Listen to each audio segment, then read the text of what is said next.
મારું નામ છે દિવાન આસિફ અને હું કેજે પોલિટેકનિક ભરૂચનો સ્ટુડન્ટ છું. આજે આપણે capacitor start capacitor run double value induction મોટરની વાત કરવાના છે.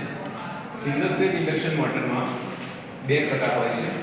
એક છે શેડેડ પોલ ઇન્ડક્શન મોટર અને એક છે સ્પ્લિટ ફેઝ ઇન્ડક્શન મોટર. તો capacitor start capacitor run motor જે છે તે સ્પ્લિટ ફેઝ મોટરનો એક પ્રકાર છે. એમાં બે વાઇન્ડિંગ છે, એક સ્ટાર્ટિંગ વાઇન્ડિંગ અને એક રનિંગ વાઇન્ડિંગ. તો સ્ટાર્ટિંગ વાઇન્ડિંગ અને રનિંગ વાઇન્ડિંગ, હવે કેપેસિટર આમાં કેપેસિટરનો યુઝ કરવામાં આવે છે. કેપેસિટરની મદદથી આપણે ફેઝને સ્પ્લિટ કરીએ છીએ, બે ભાગમાં વહેંચીએ છીએ. તો સિંગલ ફેઝ ઇન્ડક્શન મોટરમાં રોટેટિંગ મેગ્નેટિક ફિલ્ડ હોતું નથી, તેથી આપણે ફેઝને સ્પ્લિટ કરીને તેને રોટેટિંગ મેગ્નેટિક તેના દ્વારા આપણે રોટેટિંગ મેગ્નેટિક ઉત્પન્ન કરીએ છીએ અને તેનાથી મોટર આપણું એને રોટેશન મળે છે. તો આ આપણી મેઇન વાઇન્ડિંગ છે અને આ સ્ટાર્ટિંગ વાઇન્ડિંગ છે. હવે મેઇન વાઇન્ડિંગ છે તેનું ઇન્ડક્ટન્સ વધારે હશે અને રેઝિસ્ટન્સ એમાં ઓછો હશે. તેમજ આપણે સ્ટાર્ટિંગ વાઇન્ડિંગ છે એમાં ઇન્ડક્શન ઓછું હશે અને એનું રેઝિસ્ટન્સ વધારે હશે અને તેમાં આપણે કેપેસિટર લગાવીએ છીએ અને તેનાથી આપણને ફેઝ જે છે એ સ્પ્લિટ થશે, જેનાથી આપણને રોટેશન મળશે અને આ ડબલ વેલ્યુ મોટર છે. એટલે અહીંયા બે કેપેસિટરનો ઉપયોગ કરેલો છે.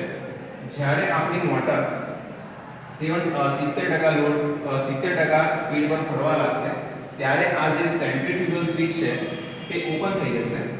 એટલે ત્યારે આ સર્કિટમાંથી એ બાયપાસ થઈ જશે. પણ જે C1 કેપેસિટર છે તે ઘણી વખતે પણ લાઈનમાં હશે અને તે આપણને પાવર ફેક્ટર ઇમ્પ્રૂવ કરવામાં પણ મદદ કરશે અને મોટર જ્યારે રનિંગ હશે ત્યારે પણ એ લાઈનમાં હશે. તો આ મોટર જે ફેઝ સ્પ્લિટ કરે છે તે કઈ રીતે થાય છે, તો આપણે વેક્ટર ડાયાગ્રામથી સમજીએ કે જે મેઇન વાઇન્ડિંગનો કરંટ છે તે આપણને વોલ્ટેજ કરતા લેગમાં દેખાશે, આપણને 85 થી 90 ડિગ્રી. જ્યારે જે સ્ટાર્ટિંગ વાઇન્ડિંગનો કરંટ છે તે આપણને લીડ કરતો દેખાશે. તો આ બે ફેઝ ને સ્પ્લિટ જે બે ભાગમાં વહેંચ્યા તેનાથી આપણને રોટેટિંગ મેગ્નેટિક ફ્લક્સ ઉત્પન્ન થશે અને આપણી મોટર ફરવા લાગશે.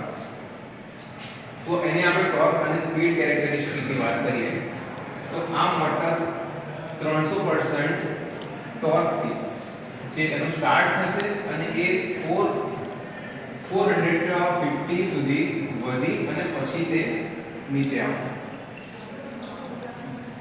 હવે આપણે capacitor start capacitor run double value induction મોટરની ઉપયોગ ક્યાં ક્યાં ઉપયોગ થાય છે તેની વાત કરીએ તો આપણે એક compressor, flour mill, mixer grinder તેમાં વપરાય છે. તો જે આ C2 આપણે કેપેસિટર યુઝ કર્યો છે એમાં તેનાથી આપણને સ્ટાર્ટિંગ ટોર્ક વધારે મળશે, સ્ટાર્ટિંગ ટોર્ક બહુ જ વધારે મળશે. તો એનો ઉપયોગ આ છે જે આપણને જે હાઈ ટોર્કની આપણી એપ્લિકેશન છે એવી મોટરમાં આ પ્રકારની મોટરનો ઉપયોગ થાય છે. Thank you.